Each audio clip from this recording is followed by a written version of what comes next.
성경 말씀 보겠습니다. 오늘 이 시간에 우리에게 들려주신 하나님의 말씀은 마가복음 7장 31절로 37절 말씀입니다.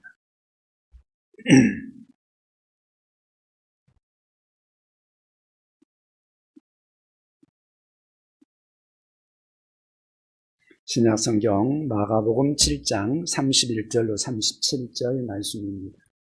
제가 가지고 있는 성경은 65쪽입니다.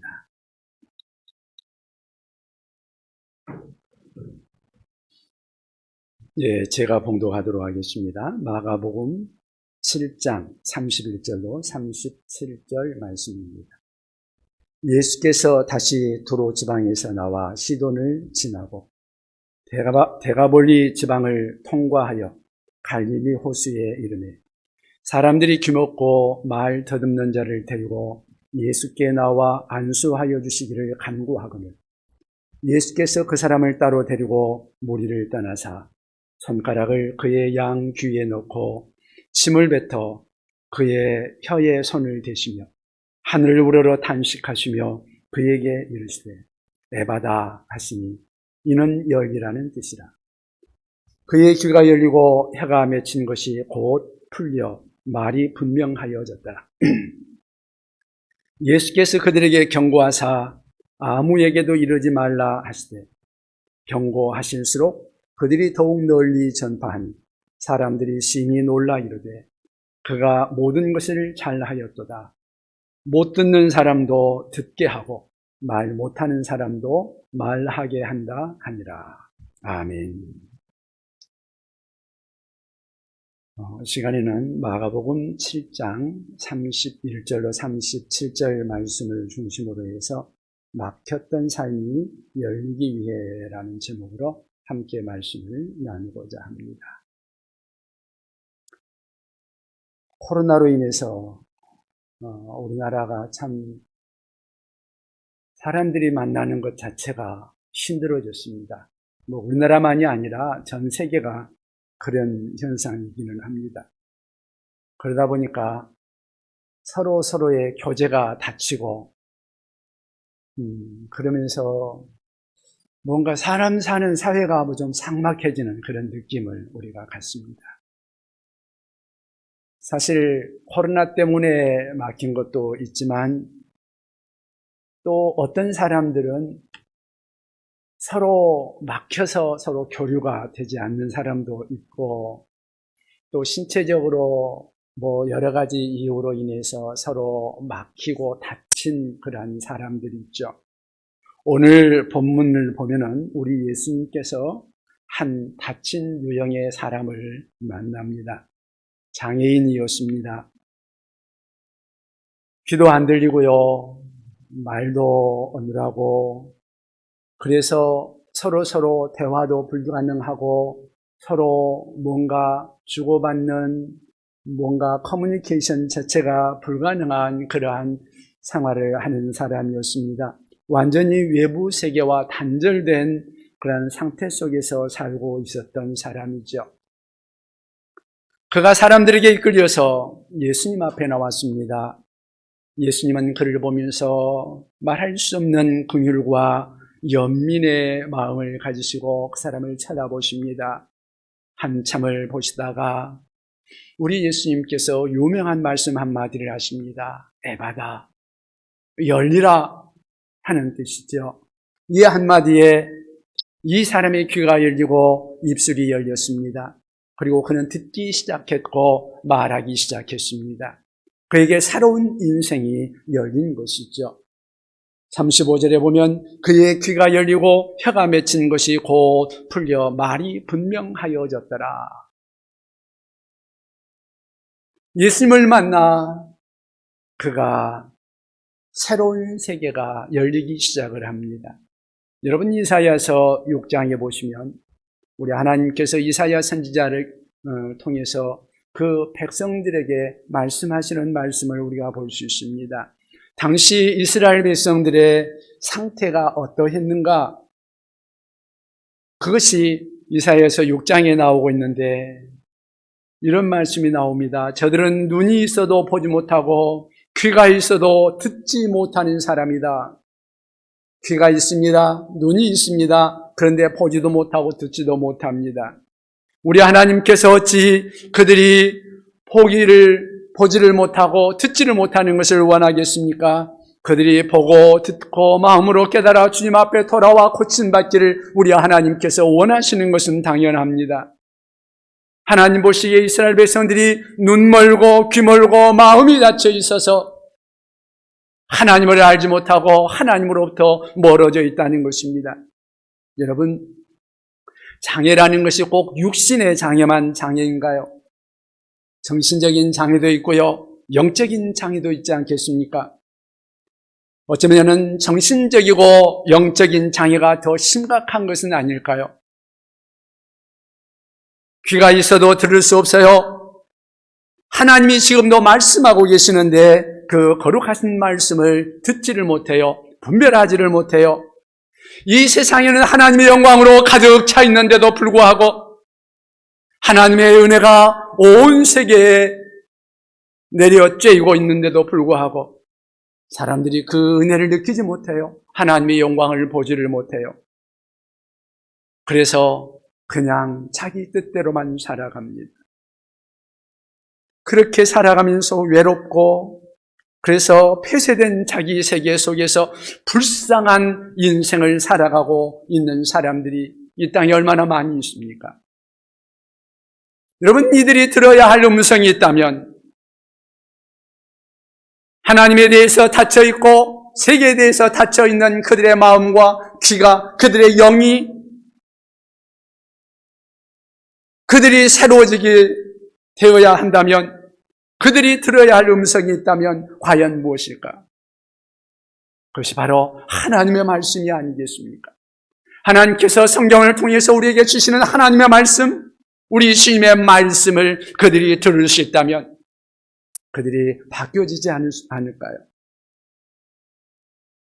그렇다면 우리 주변에 귀가 열려야 하고 마음이 열려야 하는 사람들, 닫혀진 세계 안에서 괴롭고 외로워하면서 살아가고 있는 그러한 이웃들, 우리가 과연 어떻게 그들에게 찾아가며 그들을 도울 수 있을까요? 아니, 닫혀진 내 인생의 그 벽에 나도 어쩌면 그곳에서 탈출해야 될 텐데 나는 어떻게 그곳에서 탈출하며 새로운 열린 인생을 살아갈 수 있을까요? 우리 예수님께서 닫혀있는 사람들, 막혀있는 사람들을 치유하기 위해서 어떻게 다가가셨는지, 그것을 우리가 오늘 살펴보면서 닫혀진 세계 속에 있는 이웃을 향해서 우리도 예수님처럼 그들에게 다가가기를 원하고, 그래서 그들이 주님을 만나서 그들의 삶의 새로운 역사가 일어날 수 있기를 원합니다. 오늘 본문을 통해서 주님의 음성을 여러분의 심령 속에 들을 수 있기를 바라고요. 그래서 우리뿐 아니라 우리의 이웃의 삶을 열어주고 우리의 삶 속에 새로운 세계가 활짝 열릴 수 있기를 바랍니다. 그렇다면 우리와 이웃에 막혔던 귀가 열리고 막혔던 삶이 열리기 위해서 어떻게 해야 할까요? 첫 번째, 개인적인 접촉을 시도해야 합니다. 개인적인 만남이죠.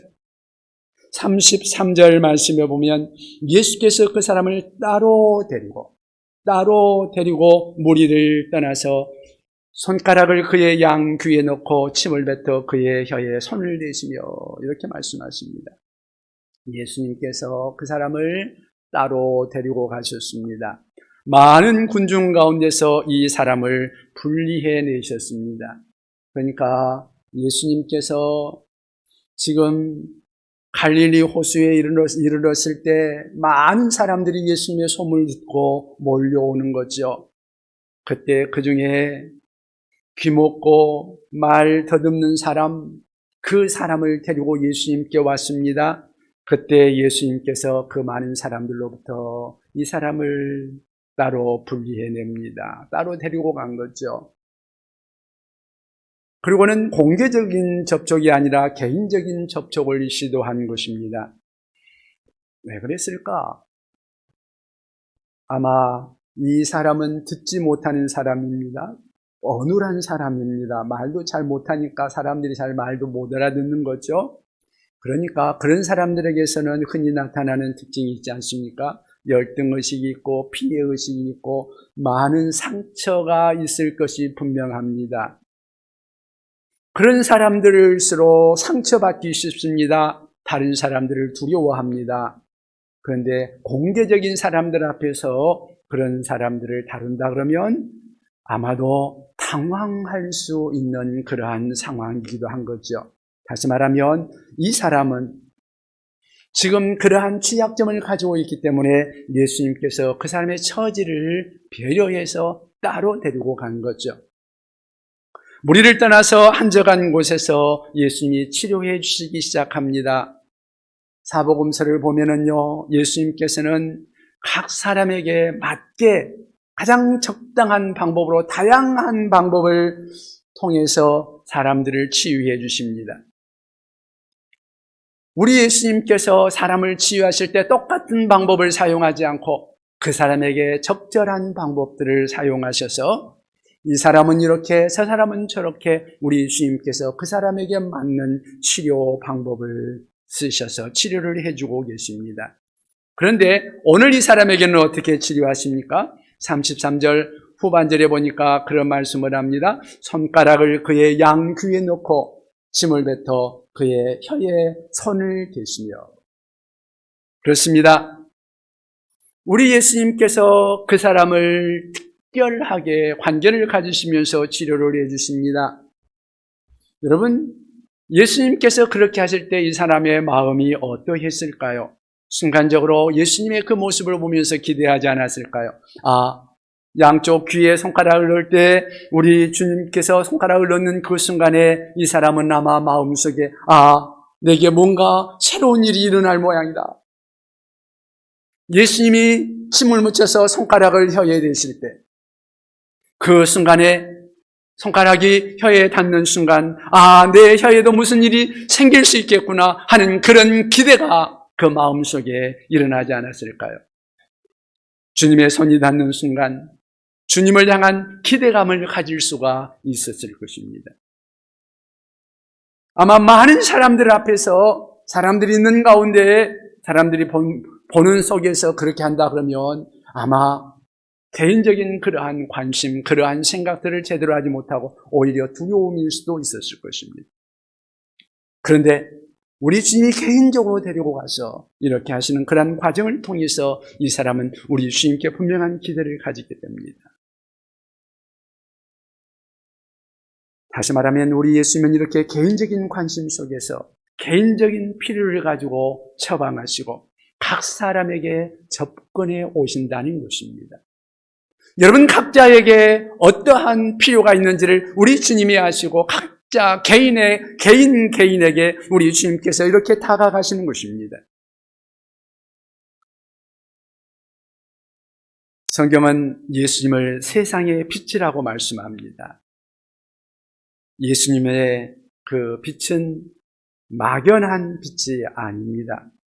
요한복음 1장에 보면 각 사람에게 비치는 빛이라고 말합니다. 각 사람에게 우리 주님께서 물론 대중적인 관심을 갖는 것도 많은 사람들에게 관심을 갖는 것도 사실이지만 그러나 그 가운데서도 우리 개인적인 관심을 가지고 개인적으로 다가오신다는 사실입니다. 나의 처지를 아시고 나의 갈등을 아십니다. 나의 고민을 아시고 나의 좌절을 아시고 내가 숨기고 싶어하는 나만의 비밀, 나의 두려움, 나의 불안을 우리 예수님이 아십니다. 그러면서 우리에게 개인적으로 다가오십니다.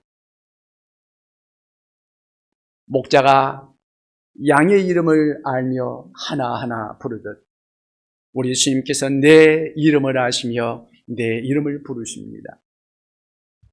아브라함아, 아브라함아 우리 예수님이 부르시듯이 모세야, 사무엘아, 사무엘아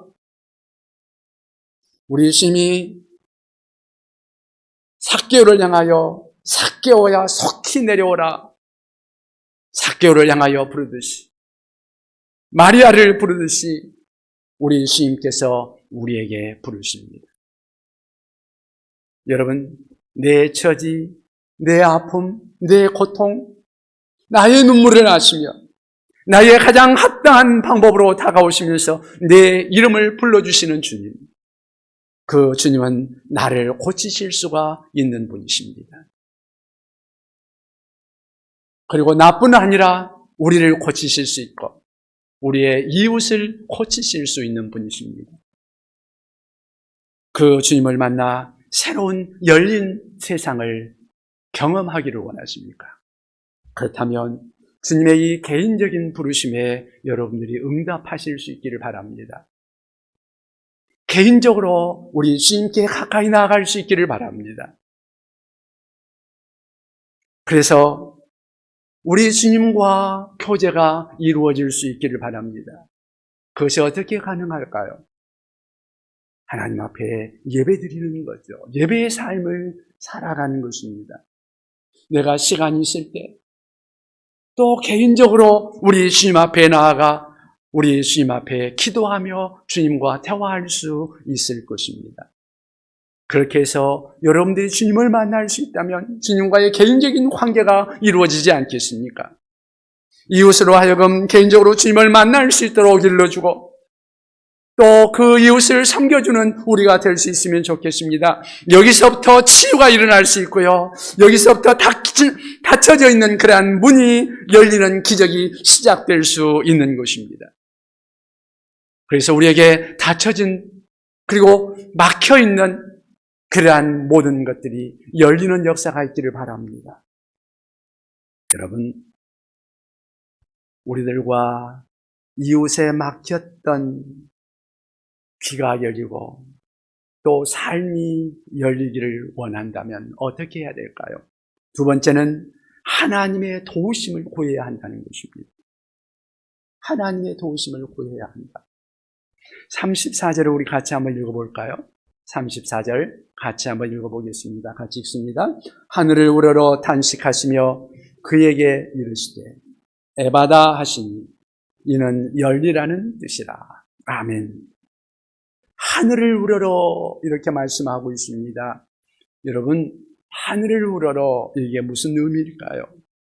예수님께서 하늘을 우러러 보셨는데 하늘을 우러러 왔다는 것은 바로 하나님의 도우심을 구했다는 말이 아닌가요? 하나님을 바라보며 하늘을 우러러 바라보며 하나님의 도우심을 구하는 것입니다. 여러분, 기도할 때에 우리가 보통 기도하면 눈을 감고 손을 모으고 고개 숙이고 때로는 무릎 꿇고 그렇게 우리 하나님 앞에 기도를 합니다. 물론 우리가 하나님 앞에 그러한 우리의 기도의 모습이 전형적인 기도의 모습이라고 할 수 있겠죠. 그런데 꼭 그렇게 해야만 기도인가요? 우리의 기도는 꼭 어떤 일정한 형식을 갖추면서 꼭 기도해야 되는 것은 아닙니다. 길 가다가도 기도할 수 있죠. 내가 마음속으로 하나님 앞에 구할 수 있죠.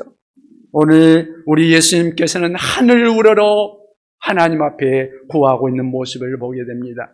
경건하게 집중해서 기도하여 우리 하나님 앞에 눈을 감고 정말 무릎 꿇고 기도하는 모습이 어쩌면 더 간절한 모습으로 보여줄 수 있을지 모르겠습니다만은 기도하는 자세는 다양할 수 있다. 어떤 모습이로든 우리의 하나님 앞에 우리가 구할 수 있다는 것을 여러분 이해하시고 여러분들이 필요한 모습으로 여러분의 마음을 표현하며 하나님 앞에 구하면 될 것입니다. 우리 예수님께서는 지금 하늘을 우러러 하나님의 도우심을 구하고 있습니다. 지금 이 기먹고 어눌한 사람에게 우리 예수님께서 이 사람을 고치기 전에 하나님의 도우심을 먼저 구하며 기도하고 있는 것입니다. 여러분, 이 땅에 지금까지 살아간 많은 사람들 중에 정말 우리 하나님의 도우심이 실제적으로 필요하지 않았던 사람이 있다면 누굴까요? 이 세상 사람 중에는 하나님의 도우심을 필요로 하지 않는 사람이 없을 거예요. 다만 한 분, 우리 예수 그리스도. 그분은 어쩌면 하나님이시니까 하나님의 도우심을 특별히 구하지 않아도 상관없지 않았을까 우리가 생각할 수도 있습니다만은, 그러나 우리 예수님께서는 늘 하나님 앞에 구하며 하나님과 함께 했다는 사실입니다. 정작 예수님 자신은 뭐라고 말씀하십니까? 나는 아버지의 뜻을 떠나서는 스스로 아무것도 하지 않는다고, 할 수 없다고 말합니다. 그리고 늘 아버지의 도우심을 구하면서 자신의 사명을 수행하셨습니다. 하물며 우리일까 봅니까? 예수님이 그렇게 하셨다면 우리는 더욱 어떻게 해야 되겠습니까? 늘 우리 주님께 도우심을 구하며 주님과 동행하며 주님의 뜻을 따르고자 힘써야 하지 않겠습니까? 여러분, 우리가 그리스도인으로 살면서 우리 하나님 앞에 열심히 봉사하며 살아가고 있지 않습니까? 그런데요, 제가 교회에서 지금까지 쭉 신앙생활을 해오면서 가만히 보면서 뭔가 조금 이상한 모습들도 발견한 적들이 있습니다. 그리고 어쩌면 여러분들 안에서도 일어날 수도 있는 그러한 일들입니다. 봉사의 현장에서 나름대로 열심히 섬기고 우리가 일하고 있습니다. 그런데 그런 우리가 봉사 현장에서 일어날 수 있는 이상한 비극들이 있는데요. 그거는 하나님의 도움 없이도 하나님의 일을 할 수가 있다는 사실입니다. 무슨 말인지 이해가 안 됩니까? 열심히 일해요. 그런데 어느 순간에 보면 내가 열심히 일하고 있는데 하나님 앞에 도움을 구하지 않아요. 하나님을 만나지도 않고 도움을 요청하지도 않고 그냥 정신없이 그 일에 빠져서 일을 하고 있어요. 내가 일하는 느낌을 아니까, 또 이 일이 필요한 일이니까, 그리고 경험이 있으니까, 내가 그런 능력이 있으니까, 그 열정이 있으니까, 또 그 일이 당연히 하나님의 일이라고 생각하니까 그냥 열심히 일을 해요. 그런데 문제는 그 일을 열심히 하다가 일에 빠져서 하나님의 도움도 구하지 않으면서 그냥 그 일에 빠져 있는 거죠. 문제는 이런 유형의 봉사는 두 가지 결과를 초래할 수 있습니다. 결과적으로 보면 하나님의 목표로, 하나님이 원하시는 것을 하고자 했는데 하나님이 목표로 했던 것과는 상관없이 자기의 성취일 수도 있다는 것입니다. 일을 이루기는 이루었는데 그것이 자기 성취일 수도 있다. 또 하나는 중간에 어려운 일이 생기면 쉽게 좌절하고 포기할 수 있습니다. 사실 봉사한다는 것이 쉽나요? 어렵죠. 자기 시간 들여야 되고 물질 들여야 되고, 그러면서도 봉사하다가 욕먹고 하는 것이 교회에서 봉사하는 거죠. 그러니까 그런 면에서 보면 교회에서 열심히 봉사하는 사람들에게 우리가 고마워하고 그런 분들을 격려하고 알아줄 필요가 있습니다. 성경도 그런 사람을 알아주라고 말을 하죠. 자칫 지칠 수 있고 낙심할 수 있기 때문에 그렇습니다. 여러분, 힘든 일을 우리가 어떻게 해야 정말 하나님이 기뻐하시는 모습으로 끝까지 완수할 수 있느냐, 그것을 우리가 한번 생각해 보면 좋겠습니다. 그렇게 하기 위해서는 우리가 하나님 앞에 예배드리는 삶을 제대로, 마음의 진정한 예배의 삶을 살아야 할 것입니다. 그러면서 봉사를 할 때도 우리의 마음을 하나님 앞에 드리며 하나님 앞에 기도하면서 교제 속에서 봉사가 이루어져야 할 것입니다. 이러한 예배와 기도를 통해서 하나님과 끊임없는 교제가 이루어져야 되고, 그러한 가운데서 봉사를 해야 그 봉사가 봉사다운 봉사요, 우리 하나님이 영광 받으시는 봉사요, 하나님이 기뻐하시는 그러한 결과들, 그러한 모습으로 남을 것이라고 믿습니다. 따라서 이 일이 힘들수록, 중요할수록 하나님의 도우심을 지속적으로 구하며 바라보며 그렇게 일하는 것은 매우 중요한 것입니다. 여러분, 주의하시기 바랍니다. 하나님의 도움 없이도 하나님의 일을 할 수가 있다는 것은 비극입니다. 여러분들은 그러한 비극에 빠지지 않도록 주님의 도우심을 꼭 바라며 주님과 동행할 수 있기를 바랍니다. 내 정성만 가지고 하다 보면 조금 하다가 지칠 수 있어요. 고개를 들어 하늘을 바라보고 하나님의 도우심을 구할 수 있기를 바랍니다. 새로운 능력이 임하실 것입니다. 그 능력, 그 기쁨으로 이웃을 섬길 수 있기를 바랍니다. 그러면 우리의 삶이 우리 주님 안에서 열린 삶을 살아가며 또한 우리의 이웃이 그러한 열려지는 역사가 일어날 것이며 우리 하나님의 놀라우신 기적들이 일어날 줄로 믿습니다. 여러분, 막혔던 귀가 열리고 막혔던 삶의 세계가 열리기 위해서 우리가 해야 할 일이 무엇일까요? 세 번째는 그들의 고통에 공감할 수 있어야 합니다. 그들의 고통에 공감할 수 있어야 된다. 34절을 다시 한번 우리가 보면 좋겠습니다. 34절 같이 읽겠습니다. 하늘을 우러러 탄식하시며 그에게 이르시되 에바다 하시니 이는 열리라는 뜻이라. 아멘. 하늘을 우러러 어떻게 하셨다고요? 탄식하셨다. 우리 주님께서 그냥 탄식한 것이 아니라 아주 깊은 탄식을 하신 것 같습니다. 왜 깊은 탄식을 하셨을까요? 상대방의 아픔을 공감하면서 상대방 그 아픔 속에 동일시하며 우리 주님이 느낀 탄식이었을 것입니다. 사실 지금 우리 예수님 스스로에게는 탄식할 이유가 없는 분이십니다. 하나님이신 그분이 탄식할 일이 뭐가 있겠습니까? 그런데 지금 이 사람을 보면서, 이 처지를 보면서, 이 세상을 보면서 우리 주님께서 그 안에 이 사람의 아픔과 처지를 보면서 느끼시는 것이죠. 그러면서 탄식이 나온 것입니다.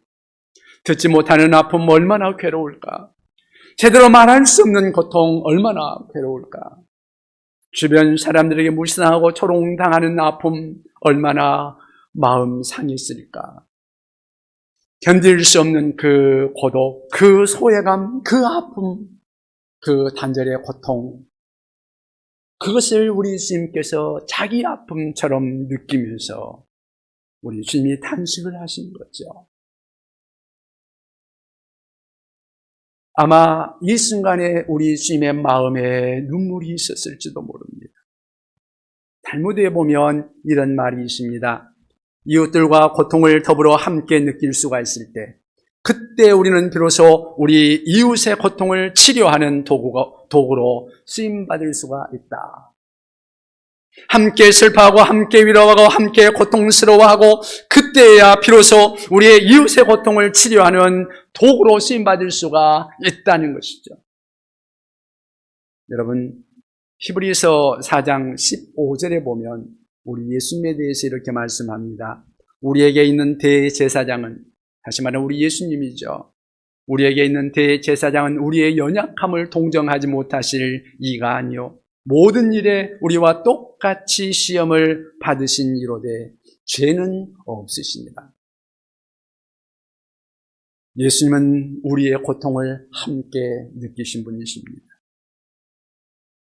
우리들의 좌절을 아십니다. 여러분의 분노와 속상함을 아십니다. 고통과 눈물을 아십니다. 우리의 방황과 우리의 답답한 마음, 억울함과 부끄러움들을 충분히 이해하시고 아시는 분이십니다. 그분은 우리가 겪어야 할 모든 그러한 아픔들, 모든 고통들을 친히 경험하신 분이십니다. 그래서 그분은 우리를 고치실 수 있습니다. 우리를 고치기 위해서 하나님이신 그분이 우리들을 이해하기 위해서 우리와 같이 되셨습니다. 그리고 우리를 고치시기를 원하십니다. 미국 뉴욕에 가면 공항이 2개가 있다고 하죠. 나는 한 번도 안 가봐서 잘 모르는데 케네디 공항이 있고 하나는 라구아디아 공항이라는 공항이 있다고 합니다. 그런데 이 라구아디아 공항은 사람 이름이라고 합니다. 어떻게 해서 사람 이름이 공항 이름이 됐을까? 이 라구아디아라는 사람은 뉴욕의 유명한 시장 이름이라고 합니다. 그리고 그가 시장이 되기 전에 유명한 판사였다고 합니다. 추운 겨울 어느 날 한 번은 라구아디아 판사가 재판석에서 한 노인을 만나게 되었습니다. 그 노인은 추운 겨울에 가족들 없이 외롭게 사는 분이었습니다. 이 노인은 돈도 없고 너무나 배고픈 나머지 다른 사람의 지갑에서 20불을 훔치다가 체포되어서 법정에 서게 되었습니다. 판결하기 전에 마지막으로 판사가 그 노인에게 이렇게 물었습니다.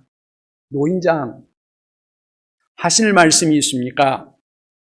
그 노인은 라구아디아 판사를 가만히 쳐다보다가 이런 말을 했습니다. 판사님, 저에게 한 번만 긍휼을 베풀어 주십시오. 잠시 동안 그 노인장을 조용히 굽어보던 판사는 이렇게 대답을 합니다.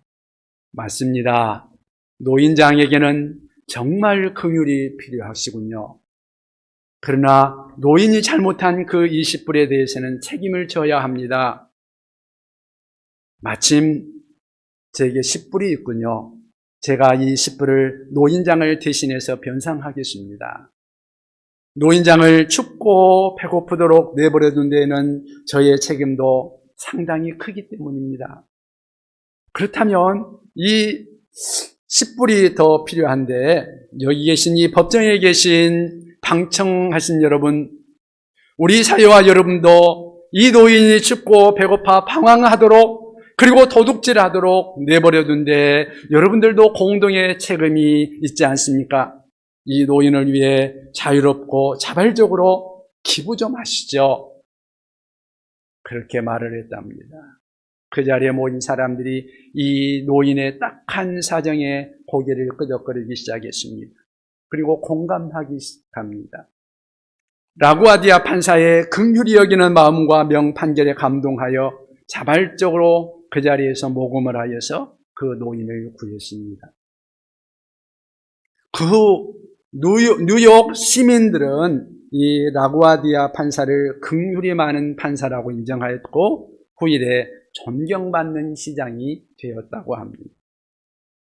그렇습니다. 공감할 수 있을 때, 아픔을 함께 느낄 수 있을 때 명판결도 가능하고 치유의 손길이 나타날 수 있는 것이죠. 공감할 때 능력이 샘솟듯 나타날 수 있는 것이죠. 능력 중에 가장 큰 능력이 십자가의 능력이 아닐까요?